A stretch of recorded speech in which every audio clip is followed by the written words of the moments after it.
Today, Hungary's Minister of Culture, his name is Zoltán Tar, he has announced that he's going to be withdrawing two large national cultural funds previously awarded for projects linked to the frontman of, well, Hungary's probably most famous rock band at the end of the 20th century, and that would be Edda.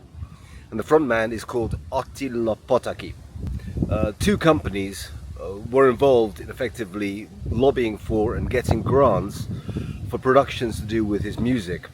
And the total amount of these grants comes to 250 million forints.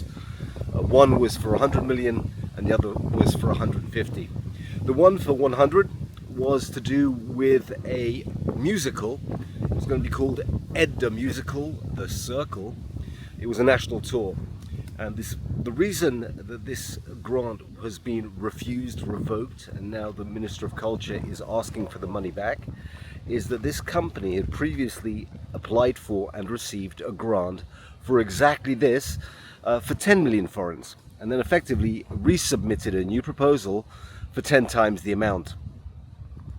And when they did this, they didn't declare the earlier grant application. I sort of find it funny actually that in the Ministry of Culture they don't check, but that's another thing. And the second grant was 150 million forints in non-repayable support for an Edda Művek, so the works of Edda, Arena 2026 concert. So when applying, the company failed to declare the substantial expected ticket revenue from high-priced tickets, again constituting false data disclosure.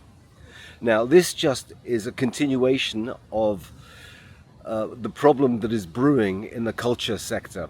So the last Fidesz government, then the Minister of Culture was called Hungarian. They had 17 billion forints in this cultural fund, which they applied here, there and everywhere, and seemingly either gave out money pretty easily, as is the case with these Edda concerts, or gave it to people who probably shouldn't be getting them in the first place. Like I've said in previous videos, culture is one of those sectors where it's the easiest to lose money or give money away. You could probably never give enough money to the cultural sector for them to be happy. And even if you do give money, you're not probably giving it to the right people, so they're still unhappy. What is definitely clear is that many pro-Fidesz artists received favourable funding when they probably shouldn't have received any at all. And in fact, 4 days ago, there has been another arrest. This is to do with a woman called Nora Konsos. She is the former chief of staff of Balázs Hankor, the previous Minister of Culture. And she's the 7th person now to be placed under suspicion in the National Cultural Fund funding scandal. That is the Nemzeti Kulturális Alap in Hungarian. She has been detained and questioned on suspicion of particularly serious breach of trust causing significant financial damage. It's not ludicrous that she's being charged. What's ludicrous is that there have been reports that link her to a leaked email in which she requested a large grant from this cultural foundation related to Zoltán Magyar. He's a very famous gypsy violinist.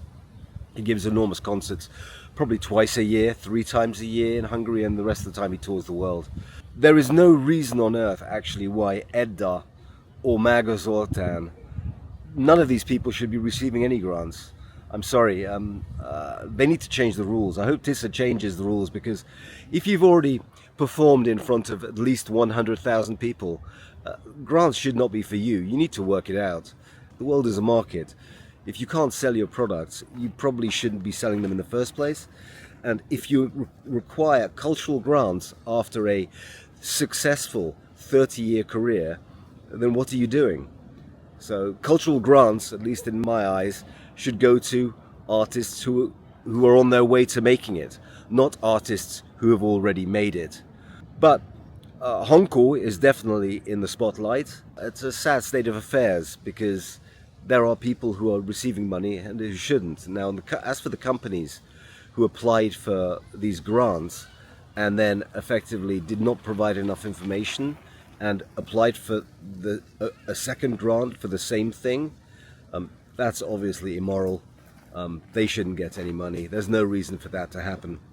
So I'm not surprised. This is the low-hanging fruit, I think, in any investigation.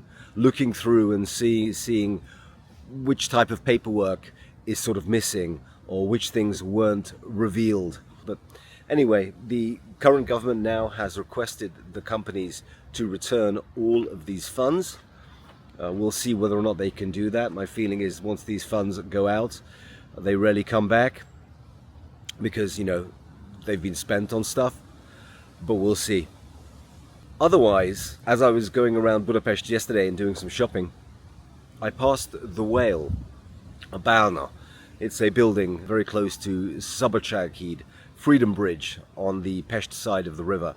I think it was probably 2 warehouses at some point, and they've put this big glass structure over the middle of it. Now, for the last couple of years, that place has had, I think, an army recruitment center in it. And because of that, they used to have these big military vehicles outside. So some sort of armored personnel vehicle or a tank. I probably don't know the correct technical words for those things. Tanks out there. But these things have gone. And actually, that sort of triggered something in me, because now I think about it, Budapest, at least last year, had lots of billboards encouraging kids, people to join the army, and those billboards have all disappeared.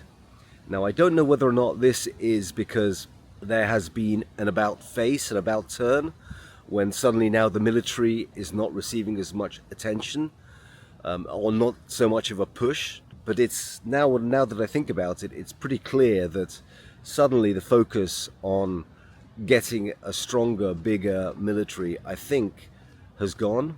I think that was a Fidesz thing, and Tisza, I don't think, is doing that.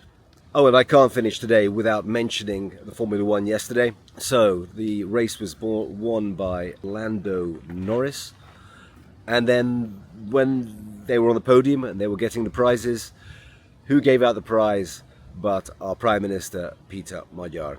So he's very good at sticking himself in front of the camera. I'm not surprised. I mean, he gave out the prizes. If the Prime Minister of a country is there at the track, obviously he's the one who's going to be giving out the prizes. He took lots of selfies with all the drivers, and yeah, he's good at pushing himself on social media. Today, meanwhile, I read on various outlets that according to some latest polls, Fidesz is starting to do better. I don't believe these polls. And Tisza is starting to do worse. And this could have consequences, because maybe this honeymoon period between the government and the electorate is over. Again, I would take that with a pinch of salt. I think Peter Magyar is still very, very strong. He has a lot of support. If support is dwindling, and I really don't think it is, then it makes really no difference whatsoever. I think the difference is very, very small. So if you read that his support is dwindling, I think you can safely ignore that and not believe it. If you like my stuff, give me a like and share this stuff. Thank you.